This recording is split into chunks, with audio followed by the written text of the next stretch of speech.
والحضور بهذه المناسبة العظيمة الكبيرة. نرحب بجميع الضيوف الذين شرفونا في هذا اللقاء التكريمي، وخير ما نبتدئ به حفلنا هذا تلاوة آيات بينات من ذكر الحكيم. يتفضل الإمام سي حلقون بتلاوتها. أعوذ بالله من الشيطان الرجيم. يا أيها الذين آمنوا إن تطيعوا فريقا من الذين أوتوا الكتاب يردوكم بعد إيمانكم كافرين. وكيف تكفرون وأنتم تتلى عليكم آيات الله وفيكم رسوله. صدق الله العظيم.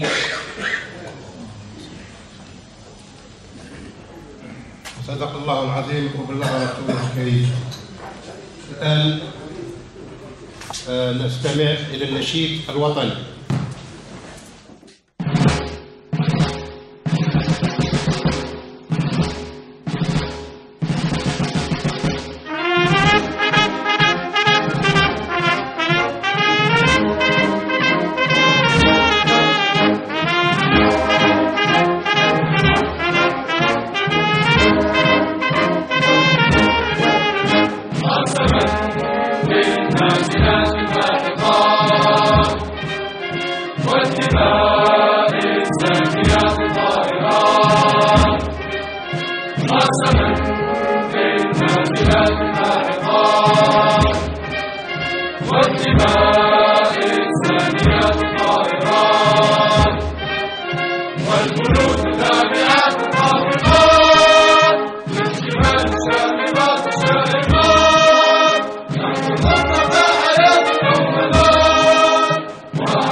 بسم الله الرحمن الرحيم، والصلاة والسلام على سيدنا محمد أشرف المرسلين، السيد رئيس دائرة برج القدير، الممثل الشخصي للسيد ولي الولاية،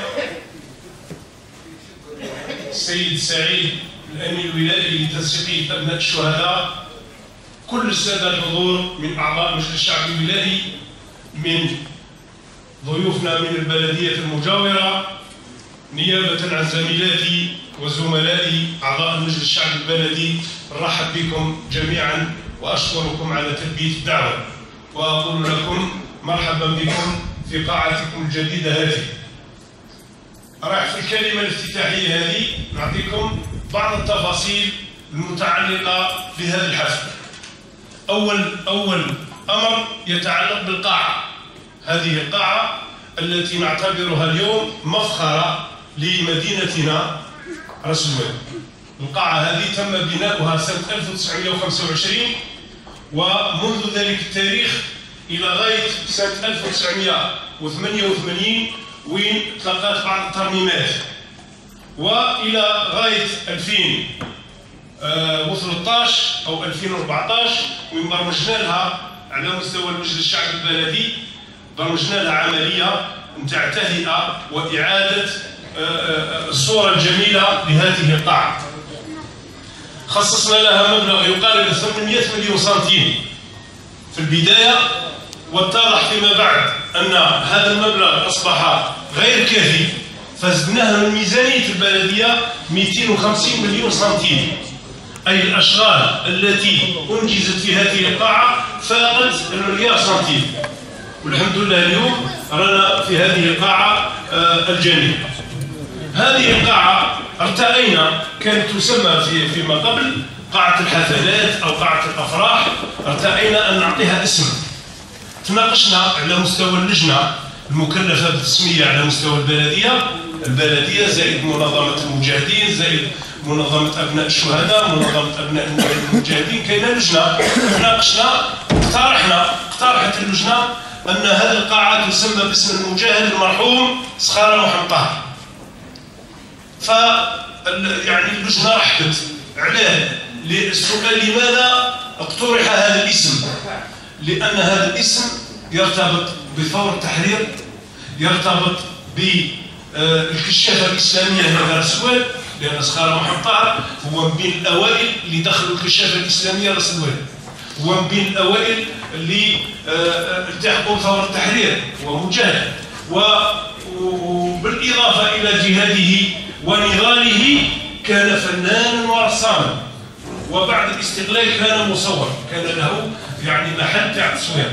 إذا هذه الصفات ربما ارتأينا أن القاعة هذه ماذا بنا تحمل الاسم، وبذلك نشكر اللجنة الولائية اللي وافقتنا على الاقتراح، والسيد والي الولاية وضعنا على القرار، واليوم القاعة تاعنا هذه راها اسمها قاعة المجاهد سخارة محمد طاهر. الأولاد نتاعنا اللي نجحوا في البكالوريا بمعدلات عالية. منين بدينا المعدل تاع البكالوريا؟ بدينا من 16، ابتداء من المعدل 16 الى غايه اول معدل العدد نتاعهم 11 واحد.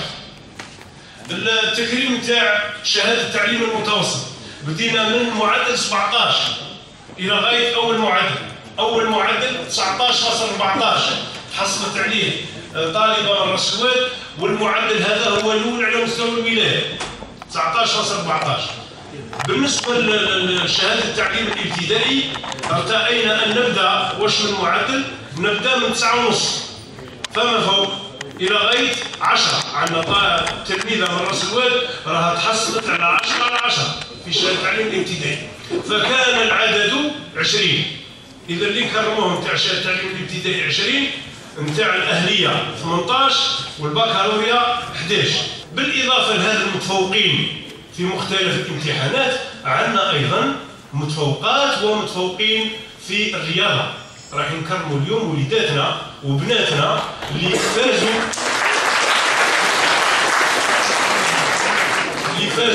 فازوا بميداليات ذهبية، أو كاين اللي يدير ميدالية برونزية ولا الفضية.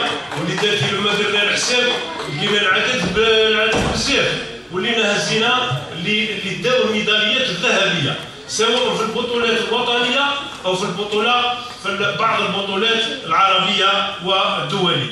راح نكرموا استاذه بنت راس الواد، واللي شرفتنا ثاني ايضا في المجال تاعها الا وهو مجال المحاماه، الاستاذه قنبوس مهان، واللي هي محاميه معتمده لدى المحكمه العليا ومجلس الدوله، وهي عضو ايضا في المجلس الوطني لاكاديميه المجتمع المدني، وتم ترقيتها مؤخرا كمستشار في التجاره الدوليه والتحكيم الدولي. لذلك هذه حاجه تفرحنا بزاف هنا في راس الواد. راح ايضا نزيدوا. طبعا التكريم هو عباره عن هدايا، عباره عن جوائز، في بعض الاحيان تكون جوائز يعني ماهيش تكون رمزيه، ولكن لها دلاله ولها معنى كبير. انه تلميذ اليوم يجي القاعه هذه وقدام مسؤولين وقدام اولياء تاعو وقدام مجتمع يتكرم، فهذا يعني عندها دلاله كبيره وعندها رمز كبير. هذه الجوائز منين جبناها؟ تحصلنا عليها من عند الممولين تاع البلديه وبعض المواطنين اللي بالمناسبه هذه وباسمكم الكل نستكثروا خيرهم، نقولوا لهم بارك الله فيكم يعطيكم الصحه انكم عاونتوا المجتمع نتاعكم بهذه الهدايا اللي راح ان شاء الله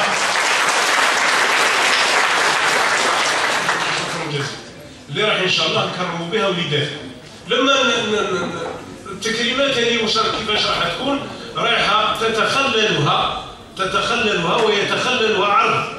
هذا العرض اللي ماذا بيا نكلمكم عليه. العرض رايح فيه 40 دقيقة 42 دقيقة بالضبط. العرض هذا راح نعرضوه هنا. واش فيه صور على راس الواد، فيه نشاطات المجلس الشعبي البلدي، وليست كل النشاطات، بعض النشاطات المجلس الشعبي البلدي هزينا مقتطفات. لذلك يعني لما نبداو العرض ماذا بينا نكون في القاعة الصمت باش نتبعوها مليح.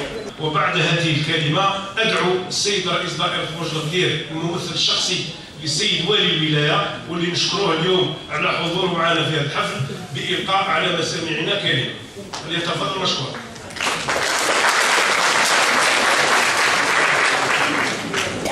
بسم الله الرحمن الرحيم، والصلاة والسلام على أشرف المرسلين.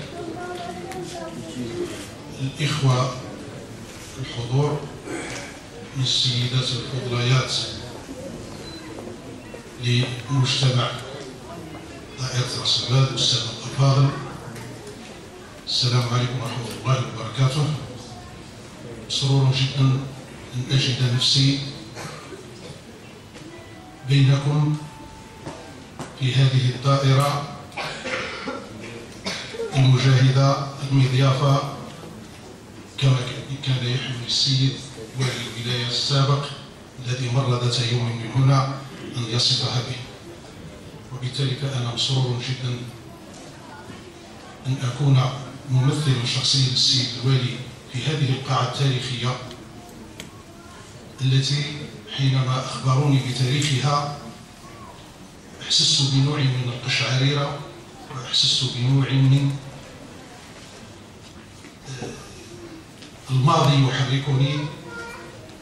لماذا؟ لأنه هذه الدائرة دائرة جهاد ودائرة علم ودائرة تفوق، ولهذا نحن هنا اليوم لنكرم منهم خير خلف لخير سلف.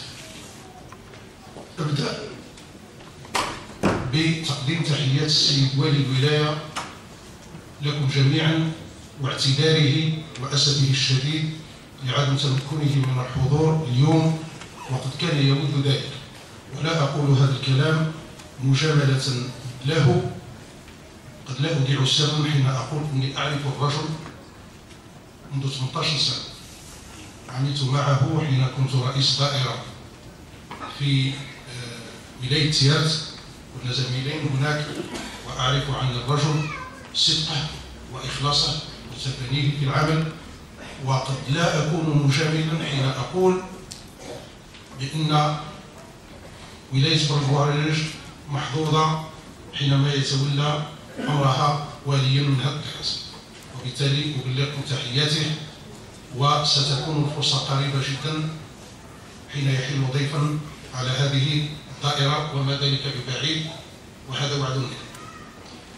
بالنسبة للتكريمات، إذا كان هناك قطاعان أحبذ أني أحضر تكريماته فهما قطاع التربية والرياضة، وأقول لكم لماذا. بالنسبة لقطاع التربية،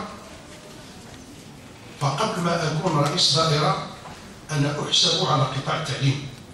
كنت أستاذ مرصد التعليم المتوسط في بداية الثمانينات، وحتى عندما أصبحت رئيس دائرة صرت أستاذا جامعيا أدرس في الجامعات الولايات التي أحل بها ومن بينها جامعة العناصر. وبالتالي تجدني في هذا المقام أحب العلم، أحب المتعلمين، أحب المتفوقين، وأشجعهم ويشرفني الحضور في حفلات تكريمية. بالنسبة لقطاع الرياضة كذلك من القطاعات التي أشجعها وأدعمها كل الدعم. لماذا؟ لأنه أنا في الأصل كذلك، وأعوذ بالله ما قلت، أنا رياضي سابق، كنت من بين العدائين الوطنيين اللي شاركوا في الدورات النهائية للعذوري في السبعينات. ابنائي كلهم رياضيين، وهنا يظهر لي راهي موجودة رياضية سيتم تكريمها. خونا أين أنت؟ بارك يا خونا. حداد خونا راهي زميلة ابنتي في رياضة الكونغ فو، سافروا كيف في الأردن. وبالتالي نحن عائلة نحب الرياضة ونشجعها ونحث أبناءنا على ممارسة الرياضة، عملا بقول الرسول صلى الله عليه وسلم: علموا أبناءكم الرماية، السباحة والرماية وركوب الخيل. وبالتالي مناسبة طيبة جدا أني أحضر تكريمات في هذين المجالين. أتمنى التوفيق لكل من تفوقوا وأقول لهم مزيد من التألق. أتمنى النجاح والتألق لمن لم يسعفهم الحظ أن يكونوا من بين المكرمين اليوم. لا تفوتني الفرصة أن أشكر السيد رئيس المجلس الشعبي البلدي المحترم والأسرة الثورية وأعضاء المجلس الشعبي المالي على حسن الاستقبال. أتمنى أن هذه البادرة التي أظنها ربما الأولى من نوعها، فإن كانت الأولى أن تتكرر وتتكرر تشجيعا للمواهب والطاقات، لأن الجزائر مستقبلها ليس في البترول ولكن في أبنائها المتفوقين المتألقين. بارك الله فيكم والسلام عليكم ورحمة الله. شكرا السيد رئيس دائرة ممثل والي ولاية بور على هذه الكلمة القيمة. والآن أيها السادة الحضور تتبعوا معنا هذا العرض الذي سوف يقدم لكم.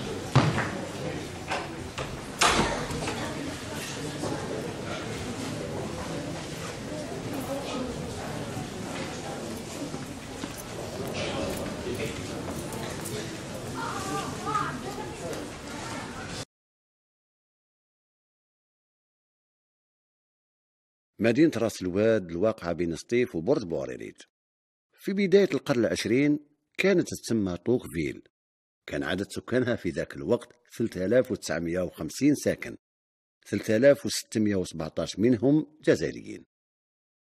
هذا جبل زيطة فوق مدينة راس الواد. في 1906 بدأ فيه استغلال الفوسفات من طرف الكوبانية، كوبانية زيطة للفوسفات. من ذاك الوقت صبحت تتسمى المزيطة. المنجم كان يشغل في بداية استغلاله حوالي 1000 عامل. في بداية الثلاثينات لحق عدد عمال 2000 العامل يقصدوه من كل جهات الحضنة والهضاب العليا. المحطة الرئيسية للمنجم كانت هنا في بير حمودي. الفوسفات فيه كان موجود بكثرة على سطح الأرض، وجمعه كان يتم بسهولة قبل فتح الأنفاق. هكذا في بداية القرن العشرين بدأ نهب الفوسفات في هذا المنجم، بعد نهب الحديد والرصاص، وحتى الفوسفات في الونزة، كويف، قرقور وتمزريت وغيرها من المناجم الأخرى الموجودة في الشرق الجزائري.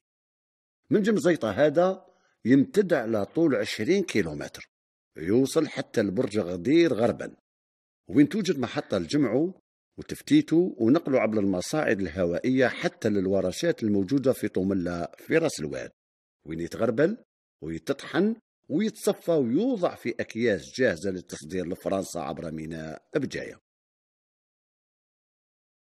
المنجم يلحق لولاد السي أحمد في بير ميشو اللي دخل تاريخ المنطقة ويحمل اسم الكولون اللي كان يستغل هذا الأرض. ومن الغرب يلحق كما قلنا حتى البرج غدير اللي كان فيها بير ولاد عقلة وبير صونداج اللي رايحين يدخلوا في تاريخ المنطقة هما أيضا. ومن جهة الجنوب يلحق حتى لدار البقرات وهي أيضا عندها تاريخ. كل هذه الأراضي كانت ملك للجزائريين وتم لنا يلي كربت في اللام.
المشاهير. وبدون إطالة مباشرة إلى التكريمات. وأول تكريم يكون في هذا الحفل لذوي المجاهد صخار محمد طاهر، فليتفضل من يمثله.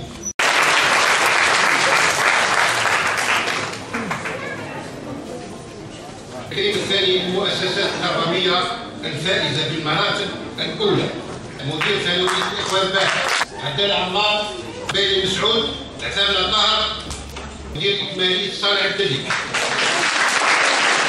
يتفضلون بالمناسبة. التكريم اللي بعده تكريم الأستاذة جمهور إسماهان. تفضل المنصة يقدم لها الجائزة السيد رئيس مجلس الشعب البلدي. الآن تكريم الأوائل المتحصلين على المرتبة الأولى لطلبة البكالوريا. معدلات عام الإسلام معدل 17.63، بن حمادي بشرى 19.40 الأولى على مستوى الولاية.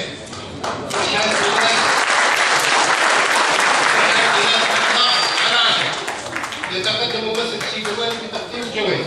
الآن نواصل تكريمات شهادة البكالوريا 17 فما فوق. 17 فما فوق بالجاسمية الإكرام معدل 17.30 ثانوية تشريف الأرض. تفضل. مفتي وجيبة 19.08 ثانوية الوادي المسوالين. من بيتوم أمان معدل 17.02 ثانوية تشريف الأرض. يتقدم بتكريم هؤلاء الطلبة. يفضلوا المنصة من فضلهم. يتقدم بتكريم هؤلاء الطلبة أمين محافظة حزب جبهة التحرير الوطني بأس الوالد. الآخر التكريم اللي بعده 16 فما فوق. بيلي ناجي معدل 16.58 ثانوية الوادي والسوالين. معدل 16.40 ثانوية سامي سيد. ثانية الحالة 16.43 ثانوية شيبان.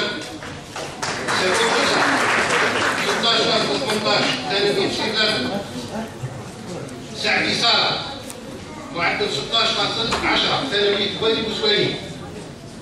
جموع الإناث 16.08 ثانوية الوادي والسوالين. ساسي آية 16.02 ثانوية الإخوان الباحث.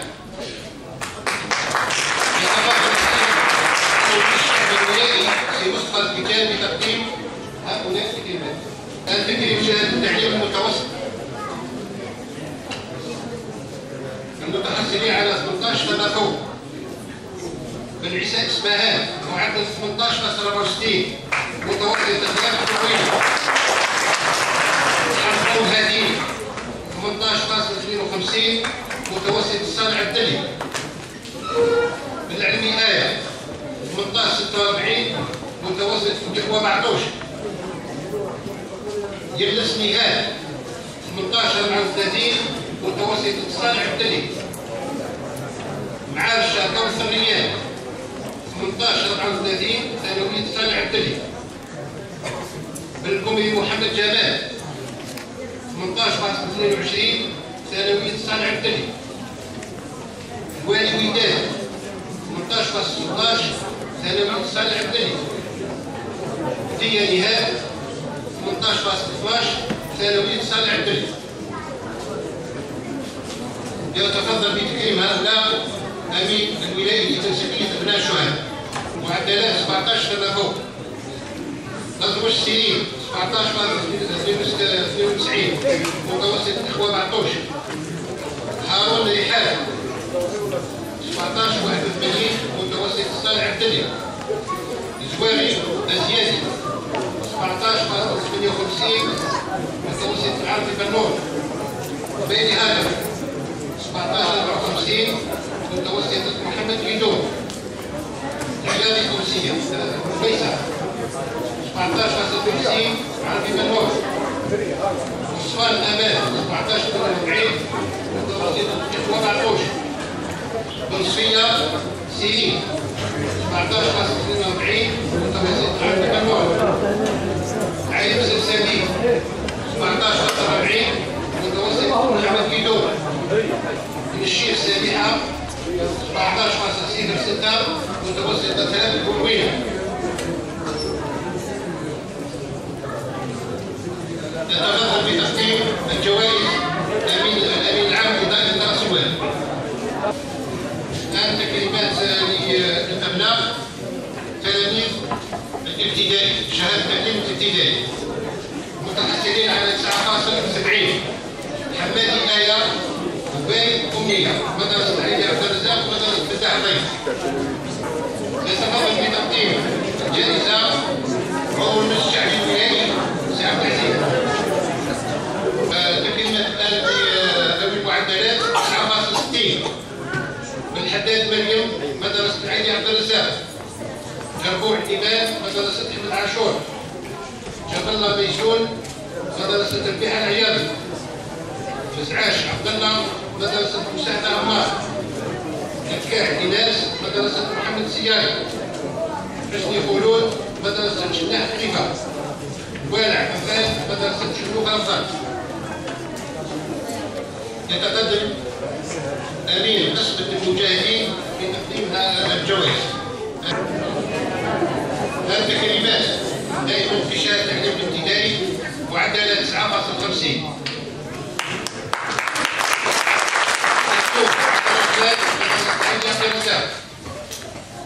شركة هاجر مدرسة فتاح الضيف. مجملين زكريا مدرسة فتاح الضيف. العتامدة إيناس مدرسة البيحة العياضي. جدي بلال مدرسة عباس سي عمري. وحفص وسيم مدرسة عباس سي عمري. تركي دينا مدرسة علي خباب. علي سماح مدرسة علي خباب. الحماد إيناس مدرسة طارق عتامي. غرب الخيار مدرسة شنوخ رمضان. يتقدم أمين منظمة أبناء الشهداء لتوزيع الجوائز.